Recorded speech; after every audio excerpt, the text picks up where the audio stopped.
Alors voilà, je suis chargé de vous faire le cours d'électrostatique et circuit électrique pour les étudiants de S2 et S1.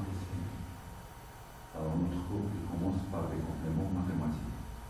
Alors en plus de ces enregistrements vidéo que je vais déposer sur la plateforme de la fac, je vais déposer le support du cours. Alors on commence. Complément mathématique.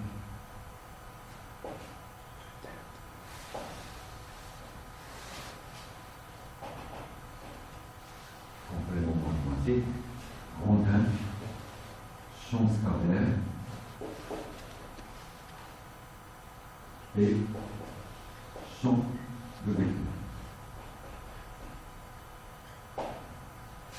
Grand 1, champ scalaire. Champ scalaire. Soit un champ scalaire, soit un point de l'espace de coordonnées x, y, z. On lui fait correspondre une fonction qui dépend de x, y et z. X, y, z sont les coordonnées du point n, donc c'est f de n. Donc c'est une quantité scalaire.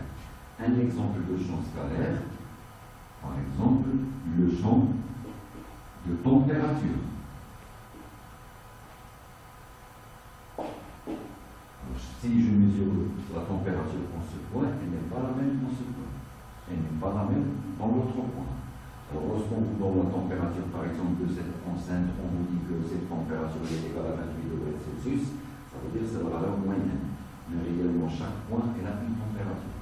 Or, autre exemple, champ de pression. Alors, la pression en ce point n'est pas la même en ce point, n'est pas la même en ce point. Mais, généralement, qu'est-ce qu'on dit?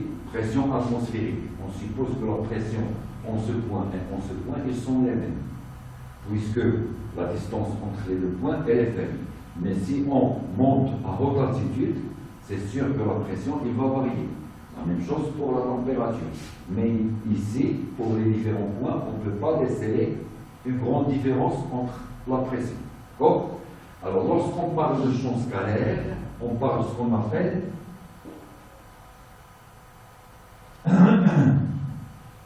surface isoscalaire ou surface de niveau. Surface isoscalaire ou surface de niveau. Et c'est la définition mathématique. Alors, tout champ scalaire, elle admet des surfaces isoscalaires ou bien des surfaces de niveau. Alors, ces surfaces, on les obtient en posant c'est l'ensemble des points tels que f de x, y, z est égal à une constante. D'accord? Donc, lorsque f de x, y, l'ensemble des points d'abscisse x, y, z qui satisfait cette condition égale à une constante, ça représente une surface de niveau.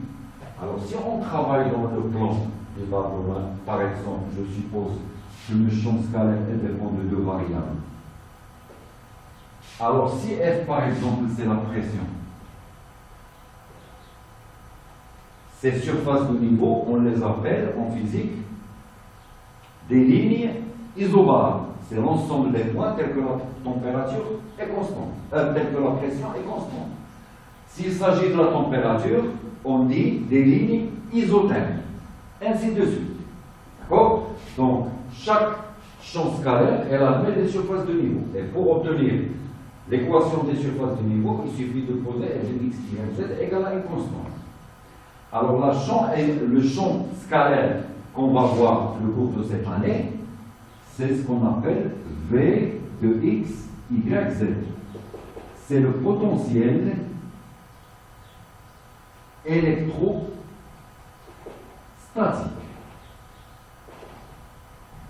C'est un champ scalaire. D'accord? L'ensemble des points, c'est-à-dire les surfaces isoscalaires de cette grandeur, on les appelle en physique surface équipotentielle. c'est-à-dire l'ensemble des points tels que le potentiel est le même. Un exemple très simple, il applique une charge ponctuelle Q placée en ce point.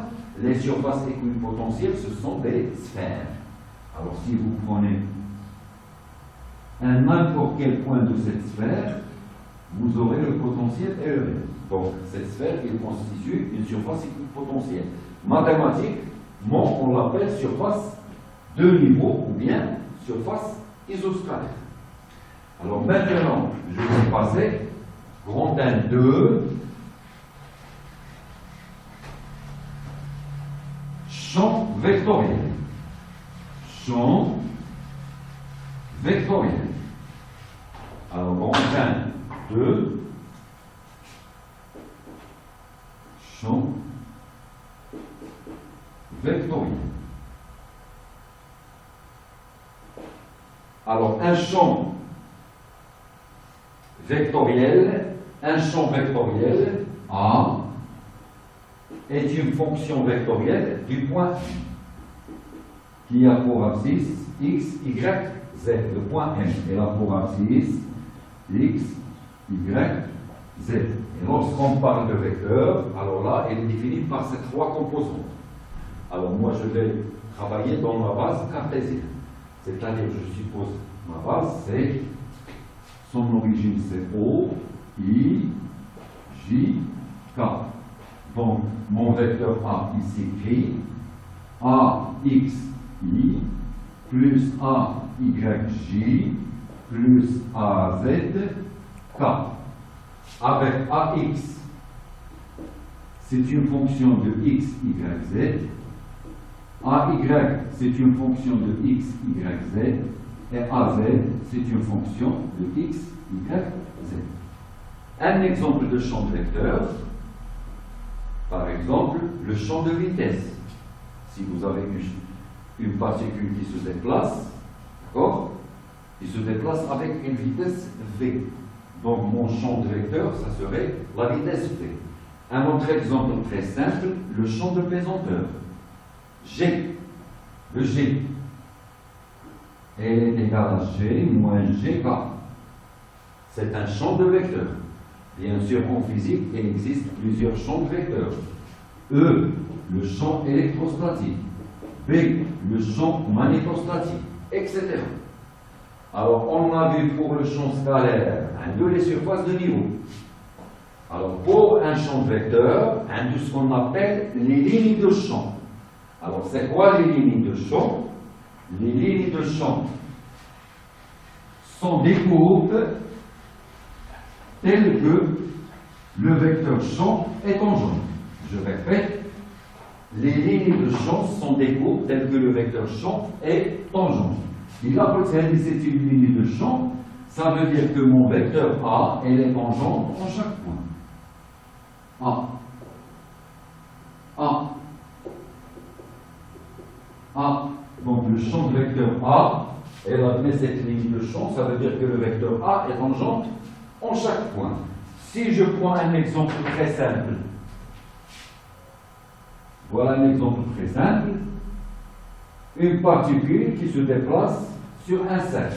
La voilà, avec une vitesse V. Donc sa trajectoire, c'est un cercle. D'accord? Il se déplace à la vitesse V. Alors, les lignes de champ de ce vecteur V, ça serait quoi? C'est l'ensemble des points tels que le vecteur V est tangent en chaque point. Donc, ici, le cas d'un mouvement circulaire, les lignes de champ, c'est un cercle. Clair? D'accord? Alors là, on a terminé avec le champ de vecteur et le champ scalaire, champ vectoriel. Il me reste à vous donner une autre définition. Champ uniforme. C'est quoi un champ uniforme? On va le rencontrer toujours. Un champ uniforme, c'est un vecteur constant en module. Son module est égal à une constante fixe en sens et direction. Donc, lorsque vous entendez vecteur uniforme, ça veut dire elle est constante en module ou elle est fixe en direction essence. Un exemple de vecteur uniforme, par exemple, le vecteur I de la base, de notre base. Son module, elle est toujours égal à 1, sa direction, elle est toujours fixe, horizontale à l'axe des X. D'accord? Un autre exemple de vecteur uniforme, le vecteur G. Mais attention lorsqu'on se trouve au voisinage de la Terre, parce que si nous sommes à haute altitude, le G est varié avec l'altitude. Donc je suppose que nous sommes au voisinage de la Terre. G, c'est un vecteur uniforme, il est égal à moins GK. Il a qu'à l'axe des Z dirigé vers le bas, vers le haut. Il a qu'à l'axe des Z dirigé vers le bas, c'est G. Autre chose que j'ai oublié, là c'est un vecteur. Je nous mets les lignes de champ d'IL. On a tout vecteur, elle admet les lignes de champ. Alors, comment on représente G au voisinage de la Terre? C'est un vecteur vertical, dirigé vers le centre de la Terre. Quelle est la forme des lignes de champ le cas d'accélération de la pesanteur? G. Ce sont des droites qui sont verticales. Donc, en chaque droite, lorsque vous tracez G, elle est tangente à la ligne. D'accord? Alors, je passe à la deuxième partie de ces rappels de maths.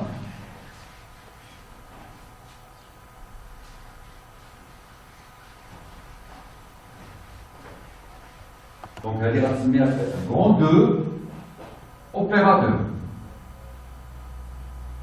Opérateur. Alors, on va voir ces nouveaux propos. 3 opérateurs mathématiques. L'opérateur gradient, l'opérateur divergence, l'opérateur rotationnel. Alors, petit 1, opérateur gradient.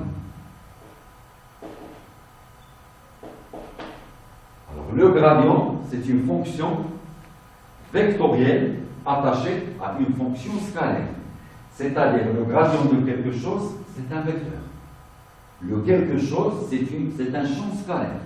Donc, soit f, un champ scalaire, x, y, z, on appelle gradient de f et on le note grade de f, avec un vecteur.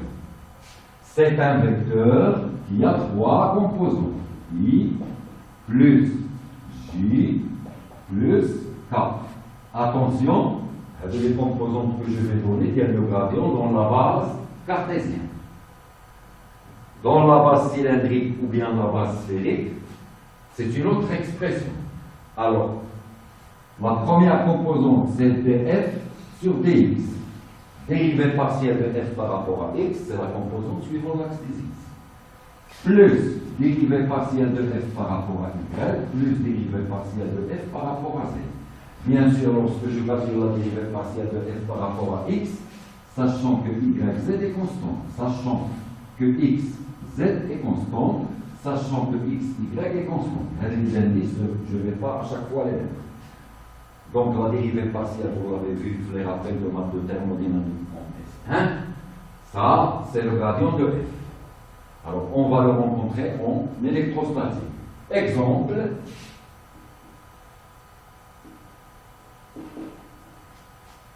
une fonction f de x, y, z égale à x, y sur z, par exemple. Elle est définie dans un domaine T quelconque, mais il y a une échelle de domaine. Alors, gradient de f, ça s'écrit la dérivée partielle de f par rapport à x. C'est y sur z. I plus dérivée partielle de f par rapport à y. X sur z. J plus dérivée partielle de f par rapport à z. Donc, x, y considéré comme constante, la dérivée de 1 sur z par rapport à z, c'est moins 1 sur z2. X, y sur z2 fois k. C'est un exemple que j'ai traité. D'accord?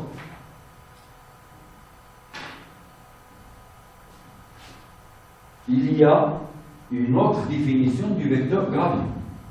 Autre définition. Autre définition.